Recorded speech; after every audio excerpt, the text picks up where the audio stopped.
Hi, this is Pastor Purple. I'm doing a tips and tricks video for our parents, for people who have to actively parent during this time of Corona.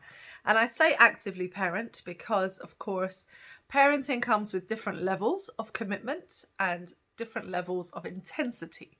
So for younger children and children during exams can be quite intense for parenting, whereas if you have teenagers who are in the in-between years and can self-study, that can be a little easier, I say in quotation marks, to manage. All children require input and we want to spend time bonding with our children. So this first message for tips and tricks is about working parents. So if you are a working parent whose job has now required you to work at home, one of the big questions that everyone has been asking is, how do you get any work done when you have especially toddlers? Toddlers seem to be the ninjas that cause us lots of challenges. So how do you get work done? I am the parent of a toddler and I work frequently from home, and this is a challenge. What I have noticed is when you put your work, computer, book, whatever you have to do out, a toddler pops up and is in your business.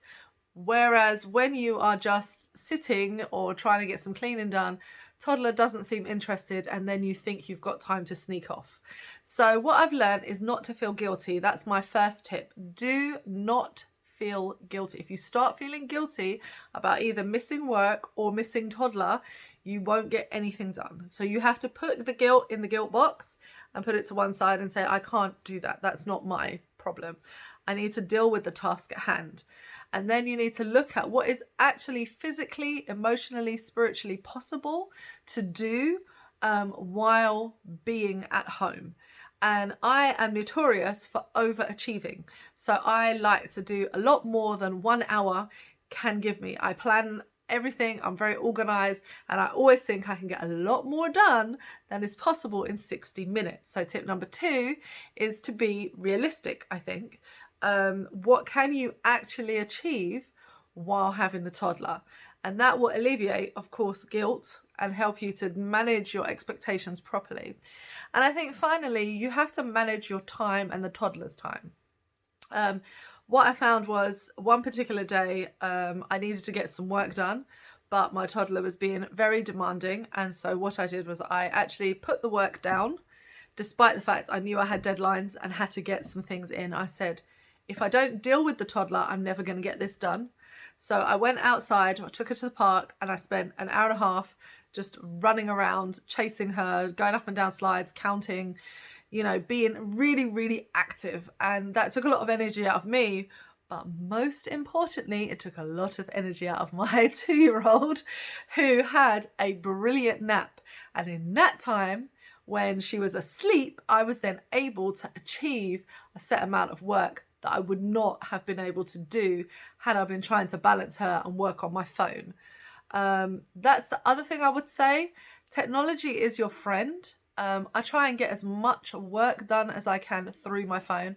I have Office on there, I have PowerPoints, I have everything I need to actually engage. Some fine work I find, like the math work, if I have math to do, I find it much more difficult. I need a bigger screen. If I'm doing spreadsheet work, I cannot do that on my phone.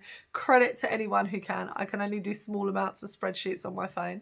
But I find things like presentations, things like making booklets, making things that are creative, I can do most of that on my telephone.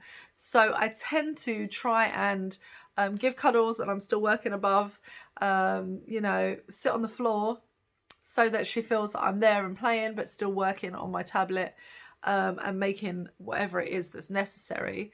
And so I guess the next trick is to really use technology. Sometimes getting out a computer can be cumbersome. Sometimes actually having a designated space that you sit in is helpful. So if you can go to a space with your computer that's already set up and everything's ready to go, it's plug and play, it's just, you know, all you do is click the button and you're ready to go, your toddler will get used to the fact that when you go behind the gate, so to speak, that's your time and they're allowed to pull out every toy. That may create work in the longer run in terms of your interaction, but teaching them about clearing up is not a bad thing. So I think there's a number of things that we can do to help. Teamwork is really important during working at home. I have been a stay-at-home parent who had a job, and I'm now a job parent who stays at home from time to time, and that can be challenging. If you're a stay-at-home parent who's trying to create a job, trying to create an industry around them, but your actual full time is taken with your child, you find yourself working at like 2 o'clock in the morning to get things done, to actually achieve the working tasks. Whereas if you have a full-time job and you stay at home sometimes, that then presents a challenge if you are used to working your 9 to 5 hours, so to speak, and then you have to have those 9 to 5 hours interrupted by children, if I put it like that. So what you need to do is structure the time so that you can have periods of time where there is quiet, and that's really the tip that's winning in our household. We have a really structured day in terms of the actual hours itself. We have set hours for what we do. Within that, there's free choice, and I'll talk about that in another video. But there is a point in the day where the toddler goes to sleep and the children go and play, and that means that the adults are free then to have lunch, get some work done, call a friend, do some phone calls and things like that. So that's really important. And then I think if you have two parents working, whatever the situation is, you have two parents working, but you're quite happy to share germs, or in a position to share germs, which is another thing. Of course, if you're not coming into contact with other people, but you're both two healthy families, and you can exchange children, so they come to you while the other parent does some work, and then your kids go to them while that parent does some work. And if you're not going and mixing with other people outside of that circle, if you're on social isolation and you really are keeping yourself distance, that social distancing, then actually just using one other family who's behaving and practicing the same way as you limits the number of people, but actually gives you that option to have an hour or two a day where you've got that time to do your work and do the things that need to be done.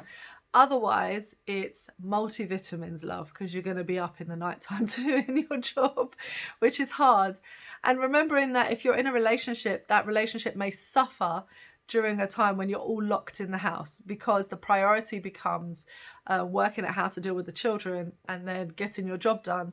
And then what energy and time do you have left after that to dedicate to a relationship and to foster healthy, conversation or time, quality time, or any of those things? Credit to those parents who are doing it, but I find that I run out of steam at that point.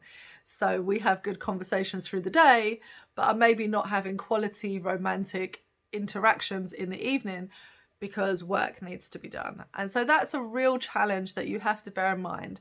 But the good thing about this period of time is that it's only going to last 3 weeks. And then we're all hopefully returning back to schools, back to normal kind of routines. That is the hope. But the point is, it's not going, whether it's 3 weeks or 3 months, it's not going to last forever. So you really have to think about what happens after. So how can I intentionally build in my day rest points, time with my job, time with my children, quality time. So this is enjoyable time. It's fun, it's engaged, but that you're paced, and that at the end of it, you have the option to reconnect in a romantic way, reconnect spiritually, reconnect intellectually with the other adult in the room. Parents are notorious for investing in the children and forgetting that once the children grow up and leave, the adults are still there. So I think that's really kind of the tips and tricks, is look at, are you feeling guilty? Guilt is debilitating. It's going to stop you doing anything. Put guilt outside the door. Can you structure your day so that the point at which everyone rests or everyone is doing a task, you can then go and work peacefully? Can you use technology to your advantage. So I work, as I say, a lot of my work is done on my phone. I read, I do sermon prep, I write presentations, do booklets, whatever it is done on my phone, which means that I'm a little bit flexible about where I can sit and do that. If that doesn't work for you, can you have a designated space that the children identify they're not allowed to come into, but if mummy goes in, she puts a timer on and says, right, mummy's in for an hour and I'm going to do this, and in that 1 hour you have time to do whatever task you deem appropriate for your children. And I will say this, a lot of people are really anti-television, really don't like TV. Children should never watch TV. You mustn't give children screens. You mustn't do that. I think it's a moderation thing. And I think as parents, we need to be realistic. Guilt is not going to help you. You need to really plan and be intentional. There's no point in being like, I'm completely anti-technology and then you're frazzled. If you can give yourself a break by saying, okay, these are games that are learning games. These are things that I approve of. These are core ideas that I don't have a problem with. And there are lots of different types of programs out there that are created with different types of people in mind. So it's not a point of just flicking on the TV and the child watches. You can be intentional and say, okay, I like Disney and this app, or I like Netflix and this particular thing, or I'm going to use the Bible app and this game. I'm going to use only, there's new resources out there for Christians that just want to watch Christian films, etc., etc. And so I think it's really important that we choose wisely how we use technology so that we don't create an extra burden for ourselves. And that's so important. You know, if you need time to sit for 1 hour and you're like, I can get this and this done in 1 hour, all I need is an hour to do whatever it is, then 1 hour is not going to hurt out of the 12 that your child is awake doing something intentional with technology. If the rest of the time you're spending with them in quality time, I think we need to lighten the load of guilt and say, let's not feel overwhelmed by guilt, when quite frankly, a balanced approach to technology and teaching them when they're young how to be balanced is much more important, because what you don't want is then that they do what the sweet addict child does, which is, I've been starved of sweets, and as soon as I've left my mother's house, all I do is eat sweets all day long, or whatever. You're trying to create good habits and good healthy ways of existing, and guilt is not your friend, like seriously not your friend. So look for balanced approaches to technology, look for balanced approaches to learning apps, to interactive games, to TV programs that you approve of in terms of their moral compass. And I know that sounds strange, but there are lots of TV programs that have great moral stories for children that children can learn things from, that they can develop language surrounding, etc. So it's important that we find things that we like so that we can minimize that little voice in the back of our head said, see, you're a terrible parent, you've let them watch television for an hour, they watched a show, goodness, how terrible is that? And instead can say, okay, no, this is an intentional choice I'm making to give the child something that they can later rely on and can discuss with you or can learn from. So being a stay-at-home parent, or being a parent in a time where you're working and you have to do activities, etc., it's really difficult to find the balance, but I think it's worth it. And I think that the major thing that I would say is just let guilt go. It's not your friend. So that's my tips and tricks for parents who have to work and be at home with children who no longer go to school. Most schools have sent home links for interactive learning that they do at school. So our school sent that home for the older of our children. The younger one didn't get that, and the older one has that for now. So that's another way, just use the tools at your disposal.